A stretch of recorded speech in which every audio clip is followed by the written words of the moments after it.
Subscribe to my channel. Welcome to NextGen Telecom. Today's topic is uplink throughput in TDD band. In this video, I will explain how uplink throughput is actually calculated in the 5G TDD band and how DMRS, PUSCH data, SRS and PUCCH impact the real achievable data rate. To understand real 5G uplink throughput, we must first understand what actually occupy the uplink slot. It is not just data, it includes DMRS, SRS and control channels. So let's start. Throughput can be divided into two types: end user throughput and cell throughput. End user throughput represent the actual data speed experienced by single user, while cell throughput represent the total data capacity that entire cell can handle. Many factors affect both type of throughput such as bandwidth, modulation, coding rate, MIMO layer and scheduling. Because these factors can change depending on the scenario, throughput can often needed to be recalculated for a specific network condition. Before calculating uplink and downlink throughput, it is important to know the slot format. In FDD is simple because uplink and downlink use separate frequency band. So transmission can happen continuously in both directions. However, in TDD, uplink and downlink share same frequency. So transmission happens at a different time slot. Because of this, we must first identify the specific uplink and downlink time pattern. Before calculating throughput, this slot format is usually already defined in the radio configuration. Here is a uplink data slot. Here mention DMRS and data symbols and again SRS and PUCH control signals. So uplink throughput in 5G TDD band does not depend only on bandwidth. It depends on PRB allocation, modulation, coding rate, MIMO layer, slot duration. Uplink throughput is calculated by different factors like calculation throughput per slot, then average it over the time. So throughput depends on a number of symbols available for data, modulation scheme, coding rate, MIMO layer, sub-carrier spacing and bandwidth. Uplink throughput, suppose we have N77 band, TDD band.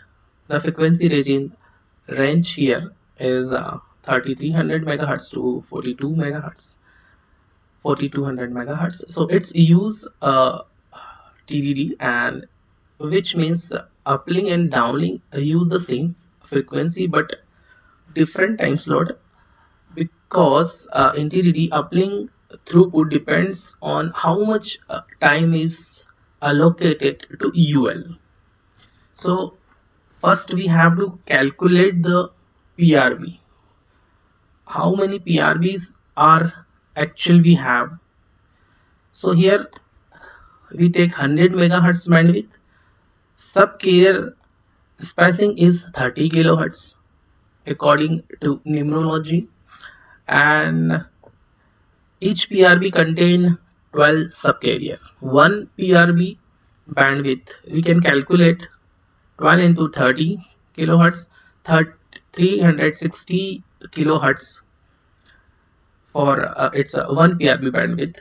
So we get the 273 PRB in 100 megahertz.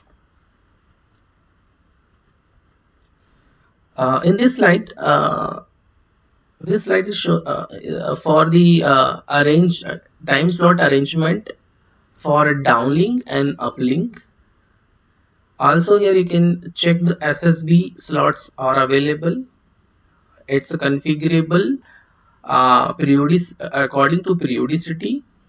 It's a 10 millisecond radio frame. SRS will be configured as per periodicity of 20 or 40. So this slot format start with the 7 downlink slots, and in which four slots are used for SSB PBCH transmission. So what does it mean? One slot carry two SSB block in this frequency range. The system can support up to 8 SSB PBCH block, which is basically meant at different beams. Here you can see the SSB. In this SSB slot, there is a 2 SSB PBCH block is there. So here is an important part. Just because a 4 slot are allocated for SSB PBCH, it doesn't mean those slots are completely blocked for data. If SSB PBCH transmission periodicity is 10 milliseconds, then SSB slot will appear at the beginning of every radio frame. But if periodicity will be 20 or 40, so it will come on their the periodicity. SSB PBCH transmission period is configurable. If we increase SSB PBCH periodicity to 20 to 40 or 80, the network sends synchronized signal less frequently.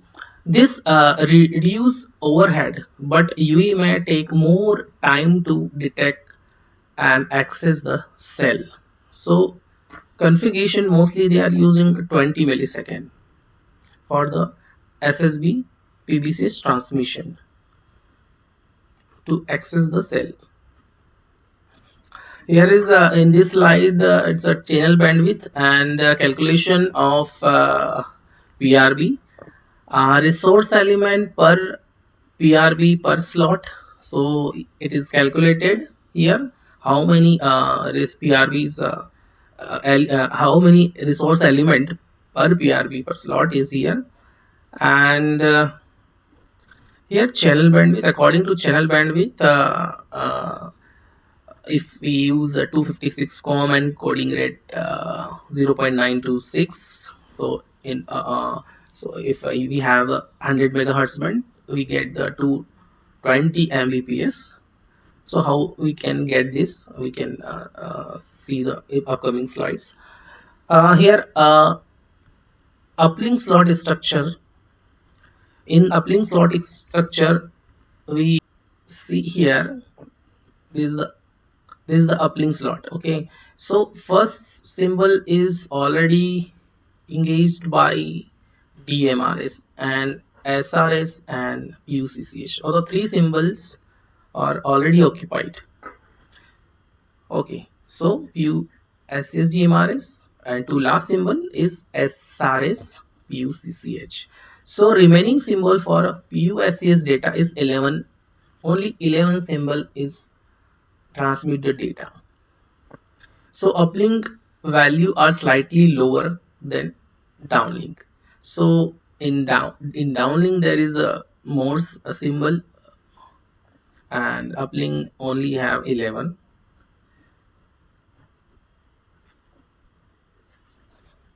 Next is configuration. How we can configure. So through SIP1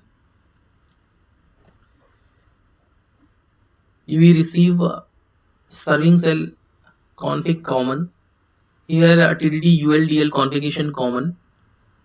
So we can see here, so DLUL transmission periodicity is here. It's this 3D pattern is already mentioned is periodicity is 5 millisecond, is the number of downlink slots, how many downlink slots is coming and how many uplink slots configure. So already is configured by the C1. Later update UE specific. So RRC reconfiguration, after that RRC reconfiguration can update this TDD UL configuration dedicated slot patterns, and also slot format indication is sent by the DCI format 20 through Gene would be sent SFI via DCI format 20. What is SFI? So SFI is sent via DCI. It's dynamically overrides the static TDD pattern configure in Siv1 for a specific slot or the symbols. So through the DCI format, it will be override. Why DMRS, SRS and PUCCH are required? So PUSCH DMRS use for channel estimation. Without DMRS, GNodeB can't decode data. That's why DMRS is required. SRS, sounding reference signal, help GNodeB estimate uplink channel quality. Use for scheduling decision. And PUCCH for carries HARG acknowledgements, scheduling request, and CSI report, in which CQI, PMI, RI report by UE through this PUCCH channel. These are control signals.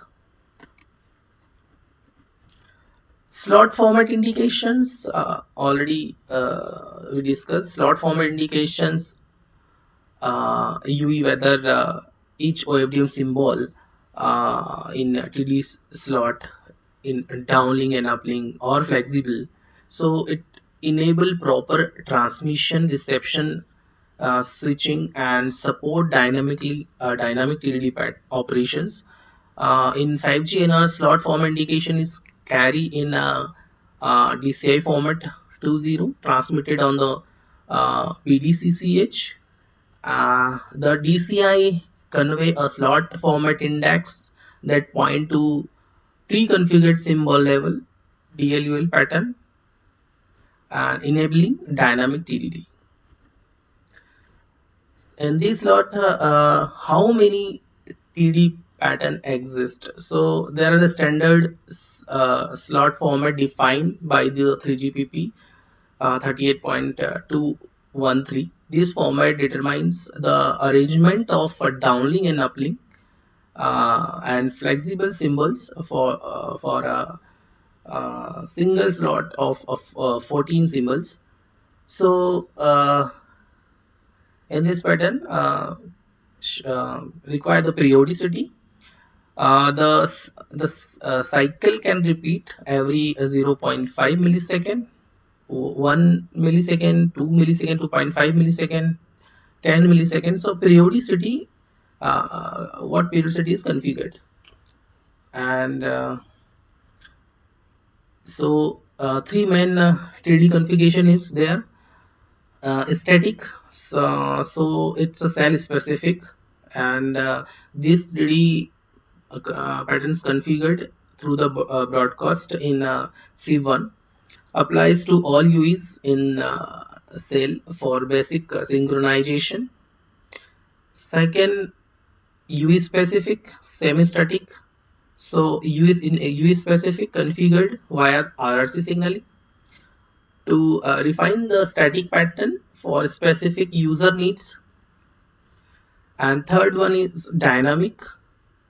So the most flexible type where GNode we use slot format indicator in this control channel to change the use of a flexible slot in real time based on the traffic.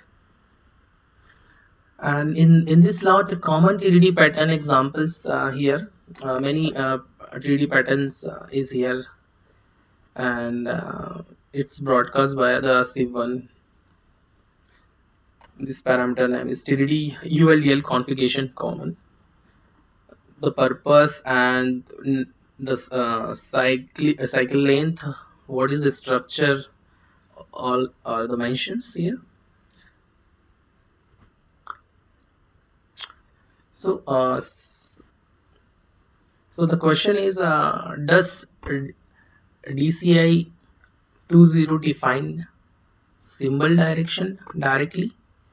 It signals the indications, means it's provide the index, not a raw symbol mapping.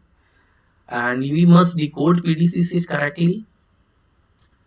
So incorrect SFI decoding happen ULDL collision. If incorrect decoding happen the collision, so it must decode PDCs correctly. And next is how many symbols are typically available for uplink PU SCH transmission. So a slot contain 14 OFDM symbols. Typically only 9 symbols are available for PU SCH data transmission. One symbol is used for DMRS, 2 symbols are reserved for the control other control signals. Here is a throughput formula. We can check each and every parameter one by one here.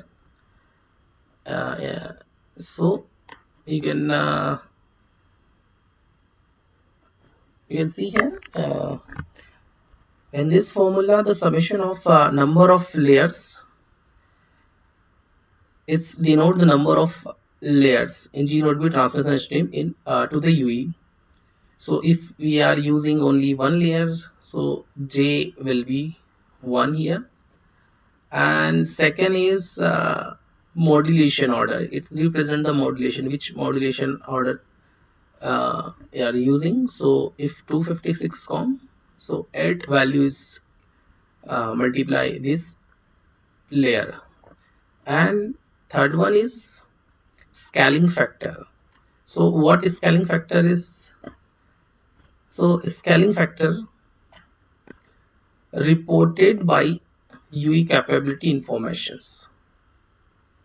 Okay, so different the scaling factor is here. And this formula Rmax also, it's a coding rate. Rmax is a coding rate 0.92. Next is number of PRB bandwidth, PRBs. So if I use bandwidth 100, so PRB is 273. It is the maximum RB allocation in the bandwidth.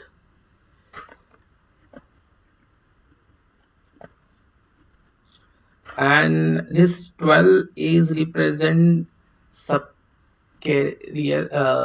spacing, which is it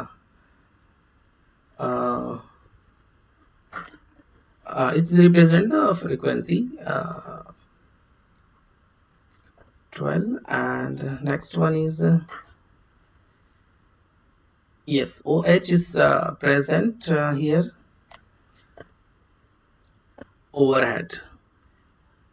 Overhead for frequency range is different overhead for UL and it's 0.08. It's calculated this much resource engaged by the overhead. And TS, it's we are calculating here TS, how Yes, it's average OFDM symbol duration. It's average OFDM symbol duration in subframe. For numerology, we are using numerology 1 with a normal cyclic prefix is assumed. So here calculations, it's a throughput calculation here. It's 10 to the power minus 6. So first we calculate the slot duration. How we calculate the slot duration? So here is a TS. So this TS mu as 10 to the power minus 3, 14 into to the power what numerology we are using. So suppose we are using 1. So come here. So we put this value in this formula, and we get the slot duration. So after we getting slot duration, this slot duration we are using in this equation, number of PRB into 12. So we calculate here number of PRB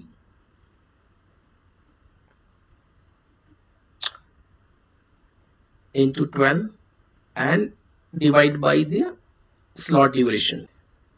So after this we put overhead time also, 1 minus overhead time, sorry, overhead. So step by step we calculate all these equations. So finally we got that much this is the calculation provided, and when we apply 10 to the power minus 6, it will come 1249 Mbps. It's number for if your whole slot will be uplink, that time this much throughput we can get. But as we apply the TDD pattern, suppose I'm using this TDD pattern 4 plus 2 plus 4. So in this TDD pattern, how much throughput we can get? So this value for the all our slots will be up UL. But in this, according to this 3D pattern, only we have 2 UL slot in 5 millisecond. Okay, so 2 full UL slot.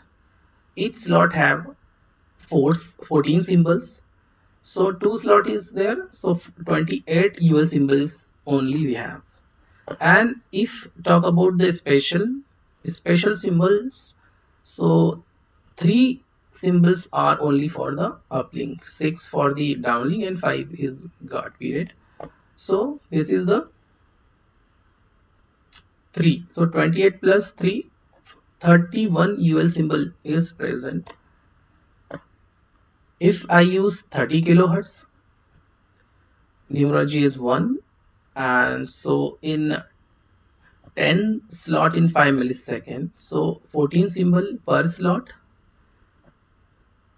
Okay, 14 symbol per slot. So total 10 into 14, total 10 slots. How much symbol we have? 140 symbols we have. And so now we have to calculate the ratio what we have uplink symbols. So we calculate the ratio in this time slot. Total is 140, and in this 3D pattern, actual UL symbol is 31. So ratio will be the 22% only we have in 5 millisecond. So if we multiply by this ratio to full capacity UL slot, so only we get the 276 Mbps. This is the actual theoretical throughput we are getting according to TDD patterns.